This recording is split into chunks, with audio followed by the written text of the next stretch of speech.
Hi, my name is Gerhard Schwanner with Selling Power TV. Today we have the pleasure of meeting with Marianne Vanella-Wright, and she's a very unique entrepreneur with a lot of experience in cold calling and prospect engagement. Welcome, Marianne. Thanks for having me back, Gerhard. Now, this economy is a little bit different from anything else that we have seen in the past few years. Where do you see the economy headed, and what do you think is needed most now in order to win in this tough economy? It's interesting that you asked that because there's a number of things that companies need to do. First, they need to do things that count. So they need to look at their programs and see what has measurable return. And it's really interesting, the model that we have of identifying opportunities, because I started this company back in a recession. And during that time, this was a rock solid investment for companies because they were able to identify opportunities during that time. And so not only did they not cut back their program with us, they increased their investment with us. So doing things that you can have that level of confidence in.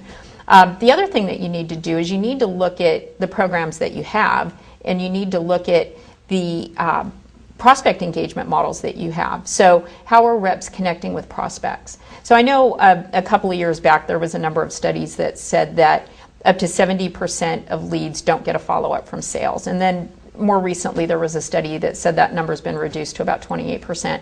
And that's fine, but it still leaves open the question, what was that engagement like? So what was that follow-up like? So when you talk about engagement model, are you suggesting the different models for different customers or different prospects?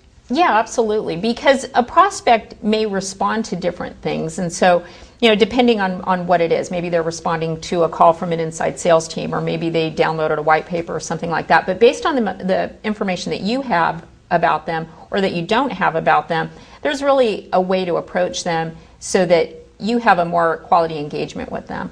So can you explain how your solution works and how is it different? It's not that prospects don't want to take a call. It's that they don't want to take a bad call. They don't want to take a call that's not a good use of their time. And so, and we're the model of that because we connect with hundreds of prospects and we have a lot of great conversations, and it's because we approach it correctly. So it's really important that reps do that with their own follow-ups. So what we've done is we've created a prospect engagement model, or PEM as we've named it. So it tells them what to say, what not to say, based on the information and intelligence that you have on that prospect. So that's sort of a conversation guide. Yeah, it's a conversation guide, but it's really an engagement model because there's a number of things that apply to each account. So I'll give you an example is, maybe somebody said that they were willing to have a conversation with you and their project is a few months out, but they're willing to talk with you now. So sending them an email and asking for an on-site meeting and to pull a team together and to do all that, that's not the right thing to do. So they're going to push back and say, not now, right. Thanks but no thanks, call me later. But if you just call them up and talk to them, and if you say the right things and if you follow the engagement model, then you can progress that through the pipeline and you don't have a break, you don't lose connection with your prospect. Because what could happen is they'll go quiet on you, and then when you do call them back in a few months, they bought from somebody else. And so that's really what this solution avoids. Right. What do most salespeople lose their customers? Well, it's a lot of times is that they're approaching the prospect at a different level than the prospect's willing to get a follow-up. So, I use an illustration of dating. So if you take someone out on a date and within 20 minutes they're asking you how much money you make and what kind of car do you drive and do you own a house and what kind of job do you have, and and that's going to be a huge turnoff. So it's the same thing with the prospect engagement is if you come at a prospect and just start asking them all these questions before there's any trust built, before there's any relationship or credibility built, they're going to push back. Marianne, can you give me an idea of the mindset you want to be in when you engage a prospect? Well, you really want to be a trusted advisor. You don't want to come off pushy. Right. Marianne, the chief complaint that I hear from sales leaders is that their salespeople don't connect with their prospects. They don't engage at a trusted advisor level. Right. What's your cure? What it's going to do is give them the model to be able to progress within an account. So like I'd said, based on the information that you have or don't have about a prospect, it gives you the right roadmap, so to speak, to follow. And it's really important because there's a lot of studies that show that more than 90% of communication is nonverbal. So you've got 10% or less to communicate. And when you're in person, you've got gestures and expressions, and you have things to compensate for when you don't say the right thing.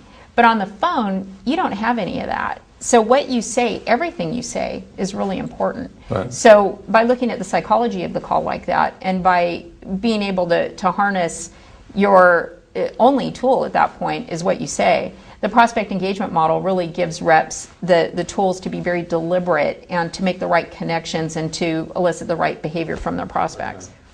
So, Marianne, in the book you write about nonverbal, and on the phone you don't have nonverbal clues. How do you deal with that? You know, there's actually a rule in the book talking about using gestures.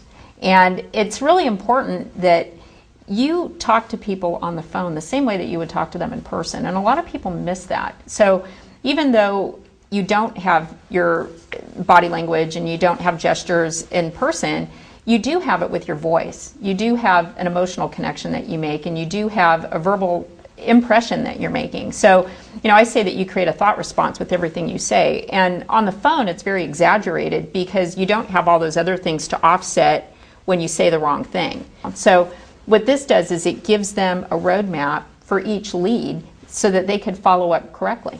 Wonderful, because that reminds me of a saying that a good sales call is where prospect and salesperson walk the road of agreement together, and you provide them with that roadmap.